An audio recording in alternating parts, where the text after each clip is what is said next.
Chers amis, je pense que ce bureau vous est familier. Nous sommes sur le très célèbre ketch Eileen dans la baie de Saint-Tropez avec la très très belle équipe Panerai que l'on salue, que l'on aime et que l'on remercie pour ce bon moment. Vous vous souvenez, l'année dernière, j'avais le plaisir avec Éléonore de vous parler de ce bateau, de vous parler de quelques nouveautés. En tout cas, là, du coup, je suis missionné seul pour vous présenter, encore un peu vous parler de ce bateau quand même qui est assez exceptionnel, qui date du milieu des années 30, et aussi vous parler des nouveautés Panerai cette année. Et on aura un petit mot et quelques petites ondulations sous l'eau avec Arthur Guérin-Boéry, plongeur professionnel, si je puis dire, plongeur apnéiste de talent, avec qui j'aurai le plaisir d'avoir quelques instants. Oui, on va faire les liens finalement assez rapidement entre bateau, plongée et horlogerie. C'est ce qu'on aime et c'est seulement sur les Rabilleurs.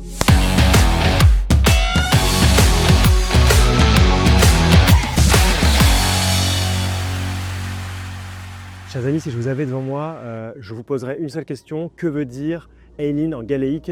Et là, si vous n'avez pas regardé la vidéo de l'année dernière, vous ne le savez évidemment pas. Je serais évidemment aussi très énervé. Ça veut dire petite île, toujours en galéique. Et il faut savoir que ce bateau, il a une histoire assez passionnante. Une histoire déjà de son vivant, si je puis dire. Puis ensuite, il a été un peu laissé à l'abandon jusqu'au moment où, au début des années 2000, en particulier en 2006, Angelo Bonatti, qui est alors à la tête de Panerai, va se rendre à côté de la Guadeloupe, dans une petite île qui s'appelle Antigua, et qui va voir ce bateau comme ça au loin, avec ses courbes, avec sa douceur de vivre, et va se dire, il m'intéresse ce bateau, qu'est-ce que c'est et qu'est-ce qu'on peut en faire? Et du coup, le chantier de restauration pourra commencer par la suite. Le Eileen, il est sorti de chantier en 1936, je vous rappelle que c'est un plan Fife ou un plan FIF du nom de la célèbre famille d'architectes navals, et du coup en particulier de William Phillips Jr., qui n'est junior que le nom, puisque évidemment il est très talentueux dans la réalisation de bateaux comme celui-ci. On est sur un ketch, donc un double mât avec le mât le plus grand à l'avant et d'autres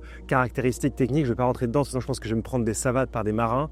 Et je ne suis pas marin, je connais 2-3 trucs, mais en tout cas, je ne vais pas m'aventurer sur des territoires que je ne connais pas. Le 22 octobre 2009, après près de 40 000 heures de travail et de restauration sur Eileen, il est enfin mis à l'eau dans une ville que vous connaissez, j'espère qu'il y a un rapport avec la plongée, pour beaucoup de raisons différentes, qui est la Spezia en Italie.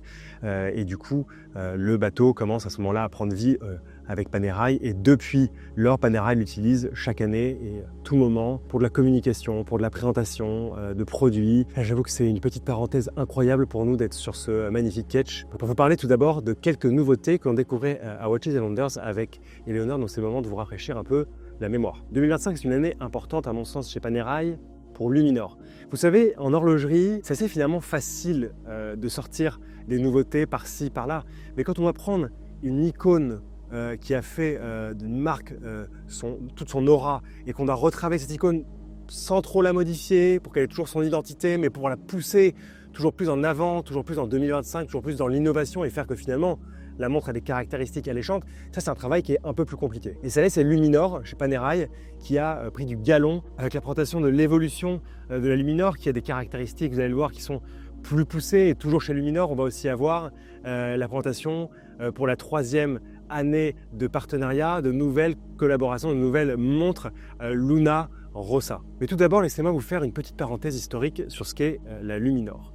Luminor, en fait, à l'origine, ce n'était pas vraiment le nom d'une montre, d'une famille, mais c'est le nom d'un agent chimique radioactif. Alors, vous connaissez tous chez Panerai le radiomir, qui était proche du radium dans la famille d'agents chimiques, mais il était déjà considéré, et ça, Panerai était assez en avance pour s'en rendre compte et pour prendre des mesures à ce niveau-là. Le radiomir était une matière assez exceptionnelle, c'est-à-dire que vous l'exposez quelques instants à la lumière et la matière radioactive va bomber en lumière dans l'obscurité pendant assez longtemps. Mais ça, le revers de la médaille, c'est que la radioactivité qui était autour du produit, autour de la montre, était un peu énervée. Du coup, la marine italienne a commencé à travailler avec Panerai pour se dire bon, qu'est-ce qu'on pourrait faire pour aller de l'avant et ne plus utiliser le radiomir.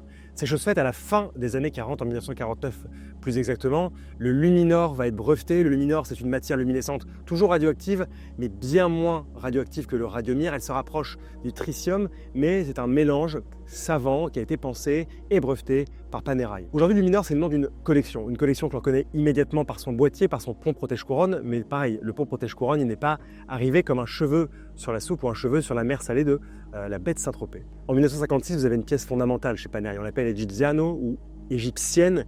C'est une pièce qui va présenter les premières caractéristiques de la Luminor que l'on connaît aujourd'hui, de la montre de plongée que l'on connaît aujourd'hui.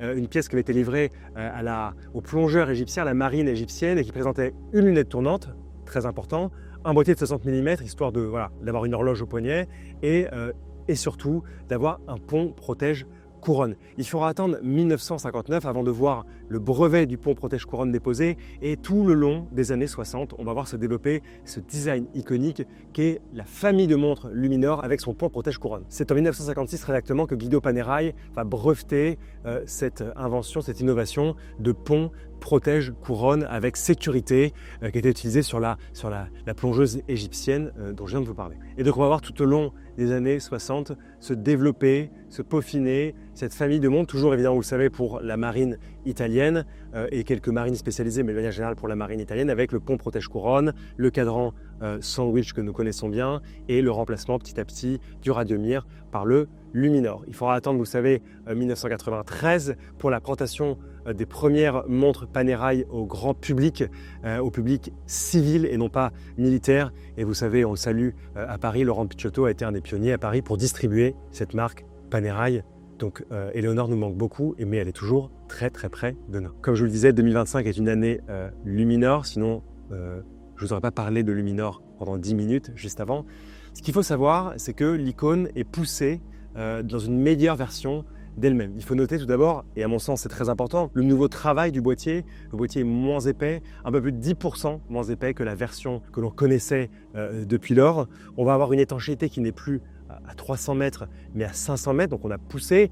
Et il faut le dire juste ici, quand Panerai teste ses montres, elle ajoute une petite dose comme ça pour rigoler de 25%, donc on teste à 625 mètres la montre pour être sûr qu'à 500 mètres, en effet, même lors d'une rencontre avec un poisson assez musclé, tout se passe dans le meilleur des mondes possible. Avec cette épaisseur moindre, on a aussi un poids de 10% en moins. Alors c'est un petit peu de la triche pour la montre que je porte. Je parlais du modèle en acier, mais là je porte la montre en titane, donc évidemment bien plus légère que la pièce en acier. Et on trouve pour ces nouveautés, et c'est ça qui est important aussi, puisqu'on passe du calibre P6000 à un calibre un peu amélioré, le P980, toujours automatique, avec de jolies finitions, cette masse oscillante ajourée, le fait d'avoir un stop seconde, parce qu'il faut le dire quand même en 2025 c'est assez utile d'avoir un stop seconde si on veut régler la montre de la meilleure des façons qui soit, et on se rapproche ici de l'idée de chronomètre. En tout cas voilà, vous voyez que ces nouvelles Luminor, elles sont poussées un peu plus loin en étanchéité, en épaisseur, en poids, le mouvement est amélioré, et on va retrouver sur ce cadran sandwich légendaire la partie luminescente en Luminova X2, donc plus puissant que le Luminova qui était utilisé auparavant. Bref, tout est un peu revu, mais la montre reste la même. Pour ces nouvelles Luminor en 2025, on trouve plusieurs types de cadrans, un cadran noir, un cadran blanc, un cadran bleu, dans un boîtier en acier. Vous avez le bracelet acier que j'adore, Panerai en option. Vous savez que ces maillons qui reprennent la forme du pont protège couronne.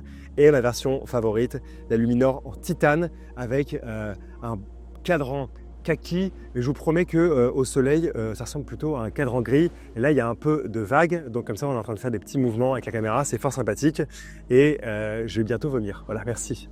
Chers amis, rapidement un petit mot sur les nouvelles éditions Luna Rossa. Vous savez, l'année 2025, c'est la 38e édition de la Coupe de l'América, 38e édition à Naples, donc dans une douceur de vivre italienne qui est évidemment complètement lié à Panerai, vous en notez à l'histoire de Panerai. Tout ça pour vous dire que c'est la 3e année consécutive que Panerai collabore avec Luna Rossa pour évidemment rentrer dans la course avec eux et proposer toujours des pièces sympathiques qui sont liées à ce joli partenariat autour de la course, autour de l'innovation technique majeure, parce que vous savez que ces bateaux sont un peu fous.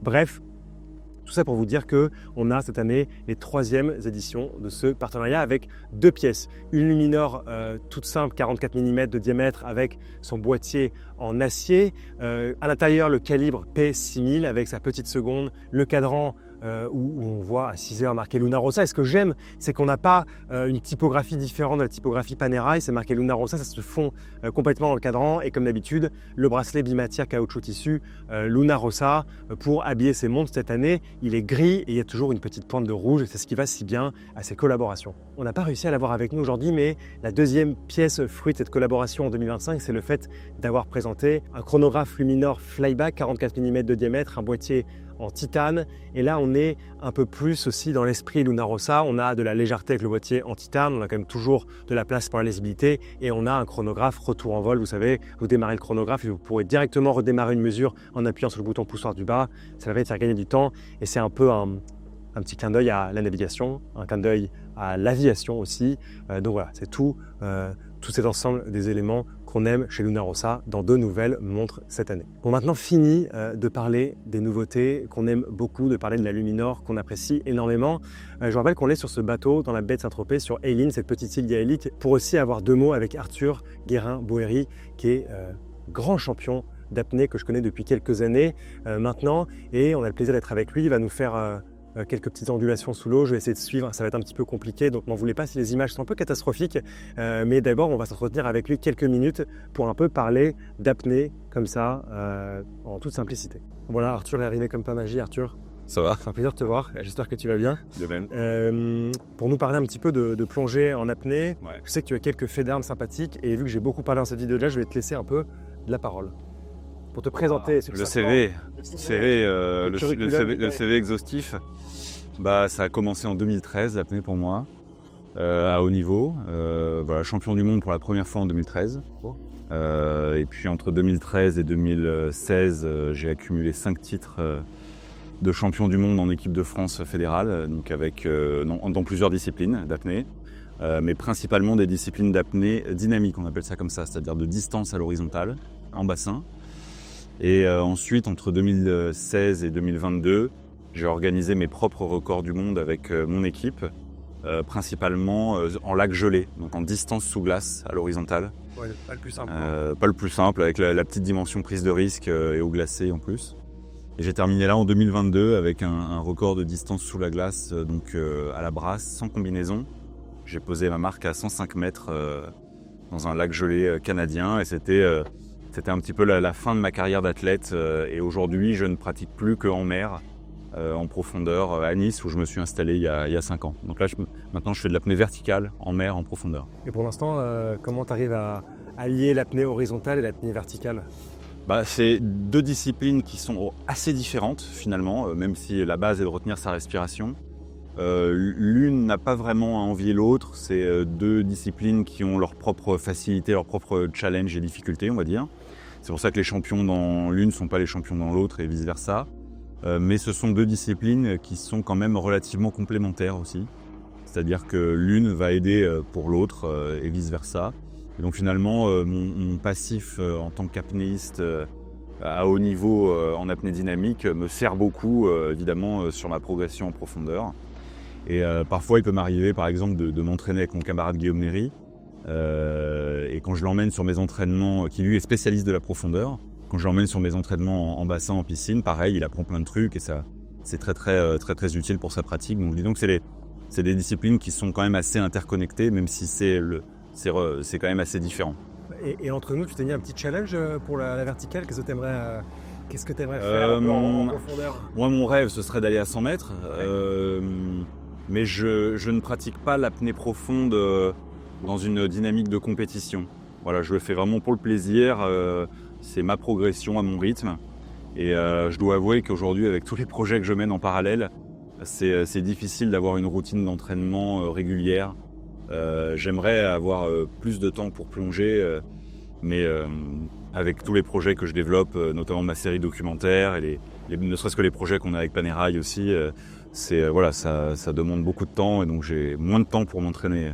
Malheureusement. Et avant qu'on parle de Panerai, imaginons, voilà, tu dis 100 mètres, donc c'est 100 mètres aller, 100 mètres retour, c'est 200 mètres. Donc, est-ce que c'est un équivalent en dynamique pour toi en horizontal de 200 mètres ou pas du tout ? Pas du tout, ça n'a rien à voir. Ça n'a rien à voir, c'est 200 mètres en dynamique à l'horizontale, en bassin, ça va être une énorme performance déjà, qui va être très axée sur la gestion de l'envie de respirer, la technique de nage, la résistance mentale, en fait, c'est juste de la résistance mentale à l'état pur face à l'envie de respirer qui nous tiraille et qu'il faut réussir à accepter et à dépasser malgré tout. Alors que 100 mètres en profondeur, donc 200 mètres aller-retour, c'est beaucoup plus axé sur le relâchement, la compensation des oreilles, Finalement, on n'a pas tant envie de respirer que ça, beaucoup moins en tout cas. On se laisse couler en fait à partir de 15-20 mètres. Hein. La poussée d'Archimède ne fonctionne plus. Hein. Après 15-20 mètres, on se laisse couler.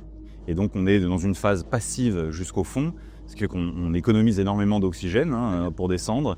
La compression, la pression hydrostatique de l'eau va aussi jouer sur la pression partielle des gaz au niveau sanguin, ce qui fait qu'au fond, on est dans cette espèce d'état un peu hyper oxygéné. Et donc en fait, on n'a pas tant envie de respirer que ça. Alors après, l'envie de respirer arrive à la remontée, évidemment, où il faut fournir un effort conséquent pour remonter à la surface, mais finalement, c'est beaucoup plus bref qu'en bassin. Donc je dirais que la grosse différence, c'est qu'en bassin, on est beaucoup plus axé sur l'envie de respirer, la technique de nage. En mer, on sera beaucoup plus axé sur la compensation des oreilles et le relâchement. Voilà, c'est deux trucs vraiment différents. Et à quel moment dans cette très jolie histoire arrive Panerai ? Panerai finalement arrive assez vite parce que j'ai rencontré Mélina Mention, donc, la directrice France de Panerai il y a quelques années. Donc on se connaît depuis un petit moment. Et finalement, on a décidé d'officialiser cette rencontre à travers un beau partenariat qu'on a commencé là il y a 1 an à peu près. Disons que c'est récent officiellement, mais un peu plus ancien officieusement, parce qu'on se connaît depuis un petit moment quand même. Et toi, en quelques mots, qu'est-ce que ça déclenche chez toi, Panerai, l'histoire de la plongée, l'histoire finalement civile qui arrive très tardivement. Ouais. Pourquoi tu te vois aussi en tant que plongeur dans la marque ?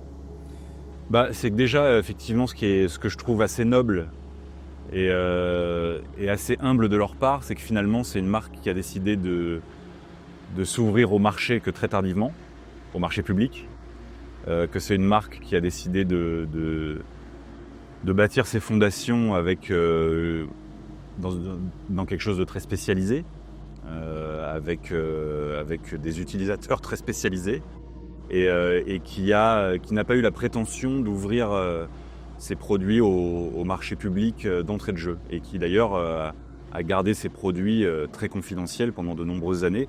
Et je trouve déjà cette dynamique très noble et digne d'intérêt, quoi. En tout cas, selon mes valeurs.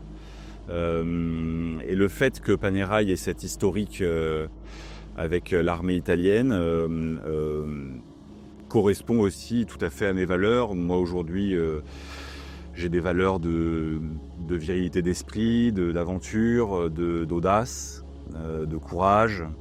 En tout cas, j'essaye. Et finalement, ces valeurs-là matchent pas mal avec la marque, j'ai l'impression. En tout cas, c'est mon avis. J'espère que eux sont aussi contents que moi d'être dans cette collaboration.